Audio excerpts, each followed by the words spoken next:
Hi everyone, thank you very much for coming to this plenary session. And thank you to everyone for putting the conference together. This is probably the only time in my academic career that I'll be able to present my research following a talk on women in porn, so this conference is really So today I'll be speaking about the effects of sexual orientation and gender on hiring decisions. Despite comprising between 4% and 17% of the U.S. workforce, gay and lesbian employees are not entirely protected by workplace discrimination laws in the United States. In fact, as of April 2008, only 20 states and the District of Columbia had outlawed employment discrimination based on sexual orientation, as you can see in the map. Additionally, there's currently no federal law that prohibits discrimination on the basis of sexual orientation. Because discrimination against gay and lesbian employees is reported similarly by both groups, researchers have studied gay and lesbian employees with the implicit assumption that men and women choose to hire gays and lesbians similarly in organizational settings. However, the studies in this paper attempt to question this assumption by exploring whether the gender of the evaluator has an effect on the discrimination of gay and lesbian targets.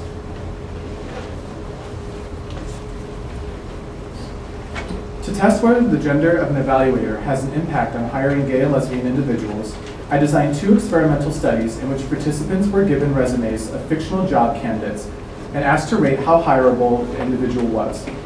I then computed the differences in hireability and used statistics to determine whether these differences were significant. The research is important because it allows us to measure potential discrimination that occurs in the real world in quantitative ways. Additionally, the research could also be used to make changes in hiring practices and policy decisions at various levels. So for the first study, participants were asked to evaluate job applicant resumes using an online survey. The sexual orientation and gender of the job applicants were manipulated so that participants were randomly assigned to view one of 4 resumes: straight male, gay male, straight female, and lesbian. Other than the sexual orientation and sex of the target, all other information on the resumes, such as their education and previous work experience, remained constant across the conditions. Participants were recruited from Craigslist using an online advertisement for this survey. Overall, 115 people, mostly students, completed the online survey and were compensated $3 for participation.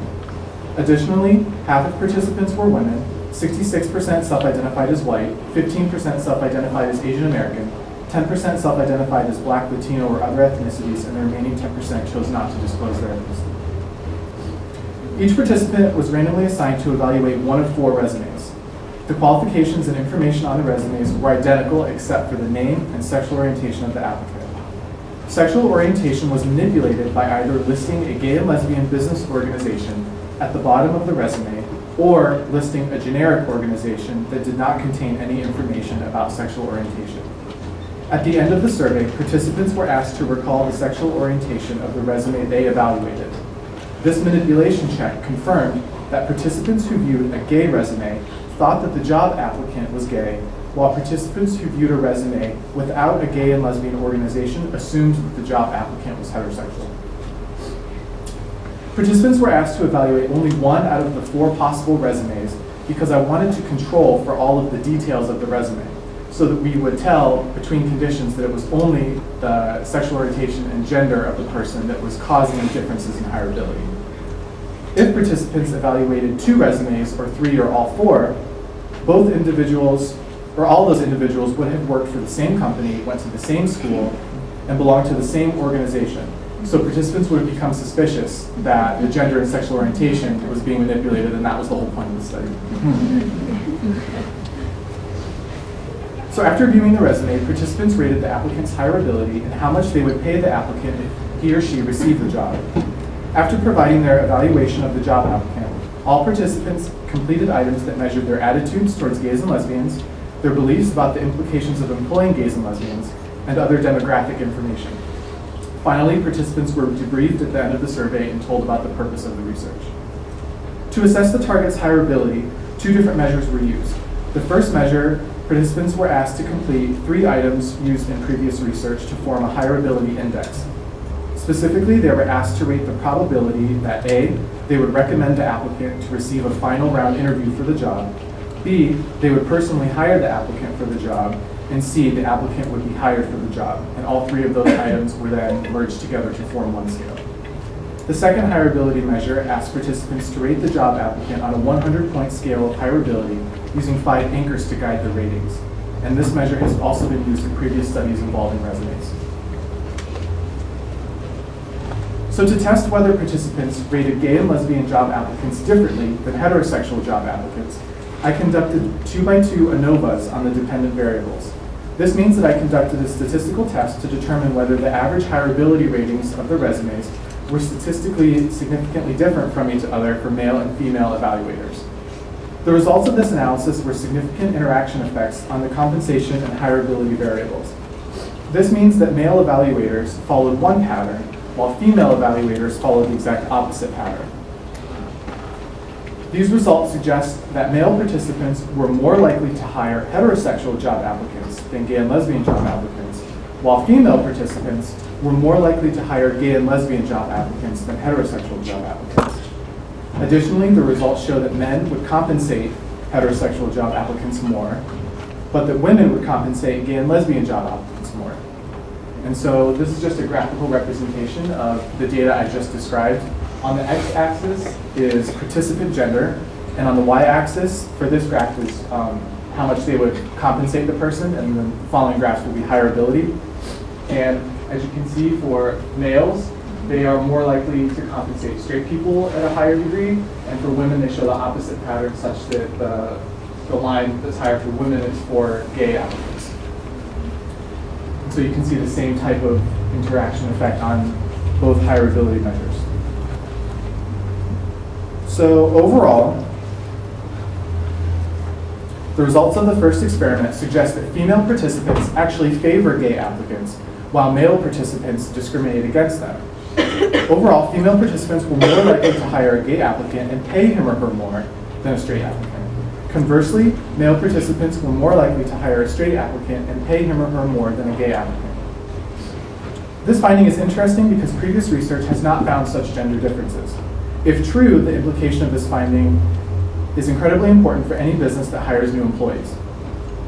So although this first experiment reveals surprising results, there are some limitations to the study.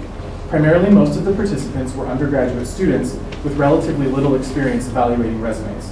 So for this reason, I conducted a second experiment with an older subject population to try and replicate the findings from the first experiment. So for experiment 2, I posted an advertisement for our survey on Amazon.com. In total, 167 Amazon users participated in the second experiment. The average age of participants was 35.4 years old, and 63.8% of participants were women. Race and ethnicity data was not collected in the second experiment.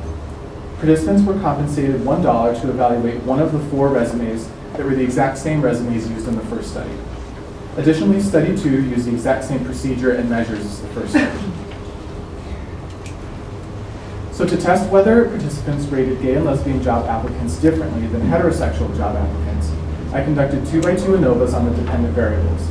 The results of this analysis showed a significant interaction effect on the 100-point hireability scale measured.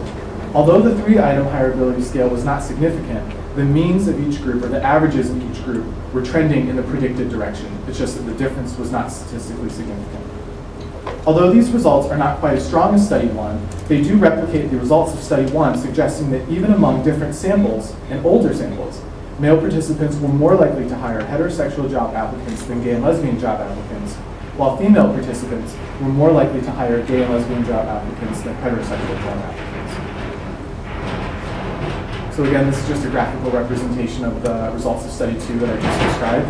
You can see that on the y-axis is hireability, on the x-axis is participant gender, and it's the same effect as in the first. And this is for compensation.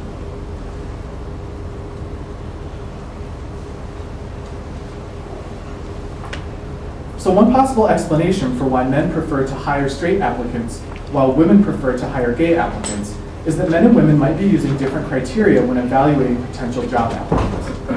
Male participants, for example, may be more likely to hire straight applicants because they see themselves as extremely dissimilar from gay and lesbian people. Additionally, perhaps males are simply more homophobic than females. A large body of work in psychology has established that men tend to hold more negative views towards homosexuality. Perhaps men are letting these views influence their decisions in an organizational context. Women, on the other hand, who suffer more often than men from sexual harassment and stereotypes of being less competent, may know what it is like to be considered a member of a disadvantaged outgroup, especially in the business context in which males tend to dominate upper-level management positions. Perhaps female participants feel less threatened by gay and lesbian applicants than heterosexual applicants. From a woman's point of view, gay and lesbian employees could be potential allies against oppressive forces in the organization. Additionally, women might see gay and lesbian employees as new targets of derogation, thus removing the target from their own backs. Follow-up studies should examine the mechanisms behind men and women's different patterns of evaluating gay and lesbian job applicants. Why are women favoring gay applicants while men are likely to discriminate against them? These are important questions that I am currently exploring in my research that follow up on the two studies I presented today. The two experiments in this paper provide evidence that job applicant sexual orientation is a factor that affects important organizational decisions such as hiring and compensation of new employees. These studies also indicate that the way in which gay and lesbian job applicants are evaluated compared to their heterosexual counterparts is different for men and women. Although more research is needed to determine the mechanisms for the effects identified in these studies, the present work builds off of previous literature by examining participant gender as it relates to the hireability of gay and lesbian job applicants. Thank you.